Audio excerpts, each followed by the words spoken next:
পুরো বিশ্বের প্রেক্ষাপটটা এমন যে আমরা পুরো মুসলমানরা, শুধু বাংলাদেশের মুসলিমরা না, পুরো বিশ্বের মুসলিমরা ভয়ঙ্কর চাপের মধ্যে আছে। ওরা অর্থনৈতিক আগ্রাসনের মধ্যে রেখেছে, রাজনৈতিক চাপের মধ্যে রেখেছে। ওরা মুসলিমদের মাঝে আপোষে হানাহানি মারামারি লাগিয়ে রেখেছে। শিক্ষা থেকে ইসলাম উঠাচ্ছে, অর্থনীতির মধ্যে সুদ ঢুকাচ্ছে, সংস্কৃতির মধ্যে জেনা ঢুকাচ্ছে। এ সময় বসে বসে আমরা আমাদের ভাইদের এই দোষচর্চা শুরু করেছি, এই সময় বসে বসে। তাহলে কত আনকালচার্ড, কত আনসিভিলাইজড আপনি চিন্তা করেন। আমি শব্দ দুটো প্রয়োগ করার জন্য আমার ভুল হলে আল্লাহর কাছে ক্ষমা চাচ্ছি, কিন্তু আমি শুধু আপনাদের বিবেককে নাড়া দেওয়ার চেষ্টা করছি যে এখন এটা সঠিক সময় নয়, এখন নয়। এটা সাহাবীদের যুগ নয়, এটা ইমামদের যুগ না, এটা মুহাদ্দিসের যুগ না, যে এখন একদম চুল ছেঁড়া বিষয়গুলোকে নিয়ে আমাদের একদম সবার মধ্যেই ফেরকাবাজি, বিভক্তি সৃষ্টি করতে হবে, ঐক্য বিনষ্ট করতে হবে। এটা সেই যুগ না, বরং এই যুগ তো এমন যুগ যখন 90% মানুষ সুদ খায়।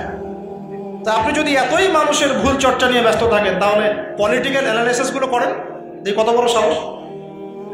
মানুষদেরকে নিয়ে সমালোচনা করেন, দেখি কত বড় সাহস।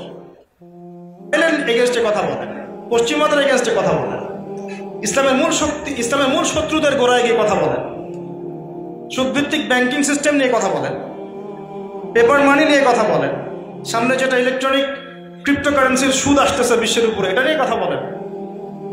জালের জন্য রাষ্ট্র প্রস্তুত করে ফেলেছে, ওইটা নিয়ে কথা বলেন। অগণিত শিশুকে হত্যা করা হচ্ছে, এটা নিয়ে কথা বলেন। মা বোন থেকে তুলে তুলে রেপ করা হচ্ছে, এটা নিয়ে কথা বলেন। সারা বিশ্বে একটা অঘোষিত ক্রুসেড লঞ্চ করেছে ওরা, ওদের এগেন্স্টে কথা বলেন। আপনার কথা কি শুধু আলেমদের বিরুদ্ধে, মুসলিম ভাইয়ের বিরুদ্ধে? মুসলমানরা কে কোন দোষ করলো এটা খুঁজে বের করে আপনার কাজ বা আমাদের কাজ। আমি কোনো ইন্ডিভিজুয়ালকে উদ্দেশ্য করে কথা বলছি না, আমি ওভারঅল আমাদের সাইকোলজিক্যাল কথাগুলো বলছি। আমাদের সাইকোলজি এমন কেন হল? মূল শত্রুদেরকে চিনতে শিখি না কেন? মূল সমস্যাগুলো ফাইন্ড আউট করি না কেন? ওইগুলো নিয়ে কেন কথা বলছি না? ওইগুলো নিয়ে ফেসবুক কাঁপায় ফেলেন, আমি একটাও মন্তব্য করব না, শুধু এতটুকু কথা বলছি। এভাবে যদি গাজা ইস্যু নিয়ে সবাই দিনের পর দিন ফেসবুক গরম করে রাখতেন, হয়তো বা এখন কিছু হলেও করতে পারতাম। ওই এটা তো করলেন না, 2 দিন 3 দিন মায়া কান্না দেখালেন, বাস সবাই তো বন্ধ করে দিলাম কথা বলা। তারপরে এখন একটা একটা করে ইস্যু তৈরি করছি যেন ওইটা কোনো বিষয় না। স্ক্রল করবো, দেখবো হ্যাঁ এতজন মারা গেছে, 11,000, কালকে 11,500, কালকে 12,000। ব্যাস, রাত্রে একটু কুনুতে নাজলা পড়ে দিলাম, নামাজের পরে একটু দোয়া করে দিলাম। আর দোয়া তো আমার কবুল হচ্ছে না, আমি তো বুঝতেই পারছি, কারণ আমার রিজিকের মধ্যে হারাম আছে, আমার রিজিকের মধ্যে যে সুদ আছে এটা তো আমি জানি। কেউ মুক্ত নই, আল্লাহ পাকের কোনো পরোয়া নাই যদি বাংলাদেশের মানুষ দিন কায়েম না করে। যদি বাংলাদেশের মানুষ দিন না পালন করে, দিন পালনের, প্রচারের, প্রসারের, কায়েমের প্রচেষ্টা না চালায়, আল্লাহ পাকের কিচ্ছু যায় আসে না। মক্কাবাসী কবুল করে নেই, আল্লাহর কিছুই যায় আসে নাই। আল্লাহ পাক মদিনাবাসীকে তৌফিক দিয়ে ধন্য করেছেন। ইসলামের ইতিহাসের প্রথম ইসলামিক স্টেট মক্কা নয়, প্রথম ইসলামিক স্টেট মদিনা। দারুল আরকাম ছিল যেমন মক্কায়, মদিনায় গিয়ে নবী সাল্লাল্লাহু আলাইহি ওয়াসাল্লাম আগে মসজিদে নববী নির্মাণ করলেন। জ্ঞান চর্চা, ওই যে প্রথমে বলেছি ইলমের চর্চা, কিন্তু ফাংশন চেঞ্জ হলো। কীরকম চেঞ্জ হলো? দারুল আরকাম শুধু দিনী জ্ঞান শিক্ষা, তাসকিয়া, দাওয়াত, এই মেহনতের একটা মার্কাজ ছিল। কিন্তু মসজিদে নববী শুধুমাত্র দাওয়াতের মার্কাজ ছিল না, বরং ওই মার্কাজ থেকে জিহাদের মুভমেন্টগুলো হয়েছে। পার্থক্য বুঝতে পারছেন? ওইখানে মসজিদে নববী কিন্তু শুধুমাত্র দাওয়াত, ইলমের প্রচার প্রসার, তাসকিয়ার মার্কাজ নয়। ওখান থেকেই পররাষ্ট্র নীতি অবলম্বন করা হচ্ছে, ওটা একটা সংসদের রূপে কাজ করছে। কোন জায়গাটা? নববী, মসজিদে নববী। এখন অবশ্য এটা নাই, এখন অবশ্য এটা অ্যাজ এ পার্লামেন্ট কাজ করছে না। করছে কি? রাসূল সাল্লাল্লাহু আলাইহি ওয়াসাল্লামের যুগে সেখানে দ্বীনের জ্ঞান শিক্ষা দেওয়া হতো, দার্স হতো, মানুষ ইতিকাফ করতো, সালাত করতো, তিলাওয়াত করতো, জিকির করতো। পাশাপাশি ওইখান থেকেই সামরিক বিষয়গুলো মীমাংসা করা হতো, সৈন্য পাঠানো হতো, দাওয়াতের মেহনত হতো, ওখান থেকে জিহাদের মুভমেন্ট হতো। এখন কি সেটা হচ্ছে? তাহলে ফাংশন পার্থক্য বুঝতে পারলেন? মদিনা হলো প্রথম ইসলামিক স্টেট। তারপর নবী সাল্লাল্লাহু আলাইহি ওয়াসাল্লাম রাষ্ট্রটাকে ঢেলে সাজালেন, প্রথমে আনসার আর মুহাজিরদের মধ্যে ভ্রাতৃত্বের বন্ধন সৃষ্টি করলেন। কেন এটা জরুরি? কারণ জনগণের মাঝে যদি ঐক্য না থাকে, আপনি জনগণকে নিয়ে দিন কায়েম করতে পারবেন না। এটার অভাবেই তো আমরা ভুগছি। এই কারণেই তো পারছেন না বা পারছি না। পারবেন কিভাবে? আমরাই তো আমাদের শত্রু হয়ে গেছি। আমরা এমনভাবে আমাদের শত্রু হয়ে গেছি যে মনে হয় যে কারো মান সম্মান হানি করাটাকে মানুষ সোয়াবের কাজ মনে করে, তাই না? কোন এক ভাই একটা ভুল করেছে মনে করেন, হতেই পারে, বা পাপও করেছে মনে করেন, পাপ করতেই পারে। তো প্রথম দায়িত্বটা আমাদের এখন হয়ে গিয়েছে এই যুগে এসে, ওই পাপটাকে সরোয়ার্দী উদ্যানে গিয়ে 1 লাখ মানুষকে জড়ো করে বলতে হবে যে আমার অমুক ভাই আব্দুল্লাহ এই পাপটা করেছে। ওই সরোয়ার্দী উদ্যান হচ্ছে এখনকার ফেসবুক। বোঝাতে পারছি না মনে হয়।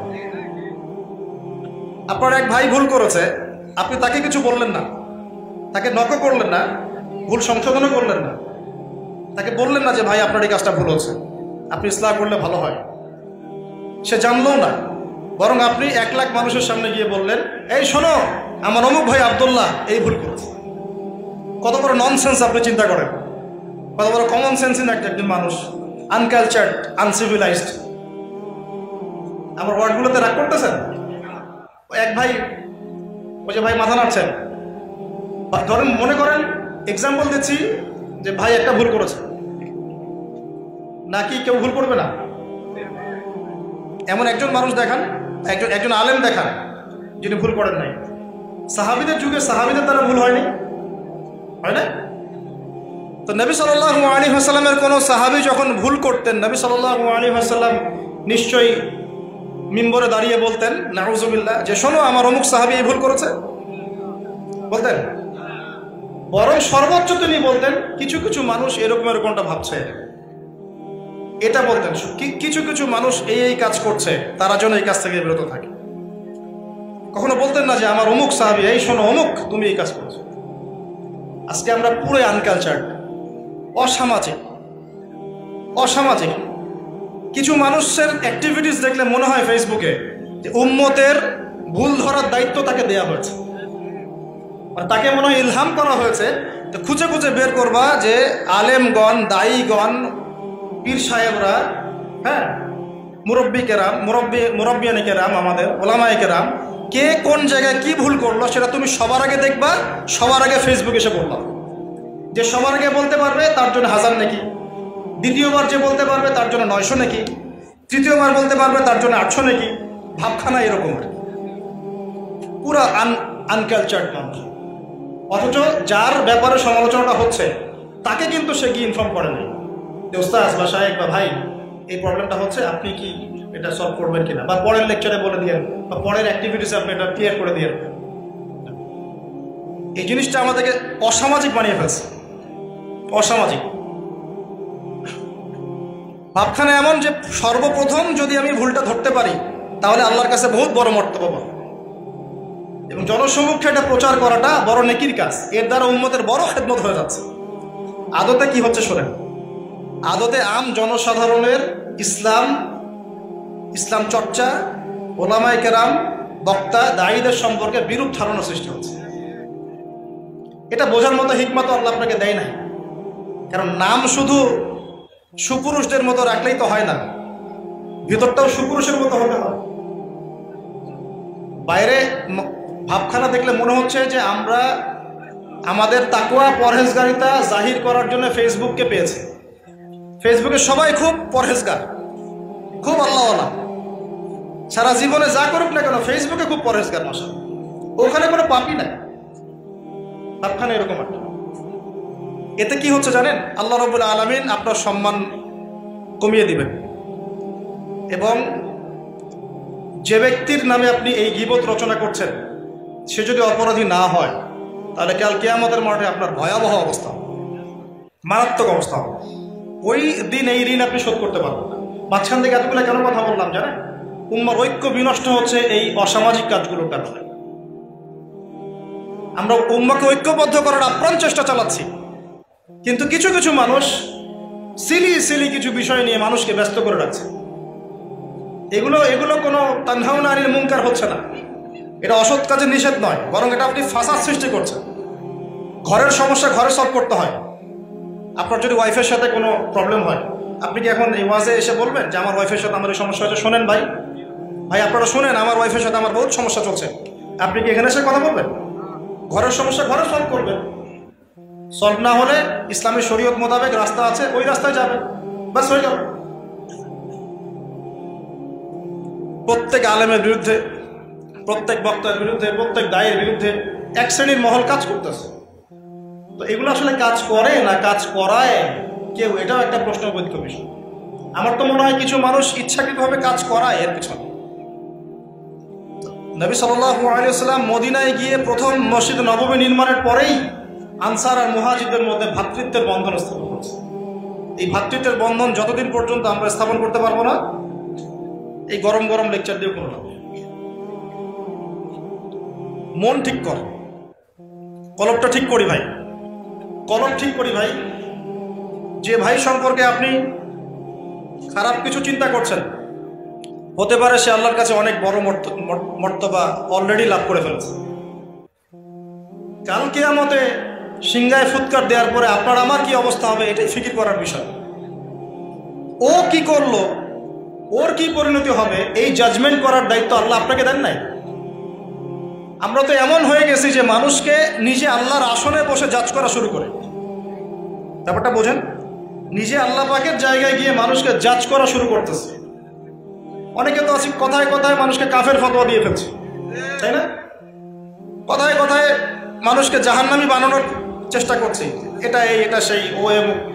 যতক্ষণ পর্যন্ত না সে ব্যক্তি বলে আরে ভাই আমার ভুল হয়েছে, আমি জাহান্নামী হয়ে গেছি, আমাকে মাফ করেন, ততক্ষণ সে ক্ষান্ত হচ্ছে না। কি একটা অবস্থা! আর এগুলো আমরা করছি কোন সময়? যখন ঘরের পাশে আগুন লেগে গেছে। কোন সময় করছি? যখন কুফফাররা আমাদের বিরুদ্ধে ক্রুসেড রচনা করেছে। কোন সময় করছি? যখন আমাদের হকপন্থী ওলামায়ে কেরাম আস্তে আস্তে কমে যাচ্ছে। কোন সময় করছি? যখন আমরা সবাই সুদের মধ্যে নিমজ্জিত। কোন সময় করছি? যখন রাষ্ট্রীয়ভাবে আমরা একটা রাজনৈতিক তন্ত্রের মধ্যে আছি। কোন সময় করছি? যখন বৈশ্বিকভাবে আমরা চতুর্মুখী চাপের মধ্যে আছি। কোন সময় করছি? যখন মানুষ নামাজ ছেড়ে দিচ্ছে, মানুষ কোরআন তেলাওয়াত থেকে দূরে, মানুষ পর্দা থেকে দূরে। বাস্তবতার খবর আপনি রাখেন কি? আসলে বাস্তবতা কোন জায়গায়? এটা হলো বাস্তব, এইটা হচ্ছে বাস্তবতা।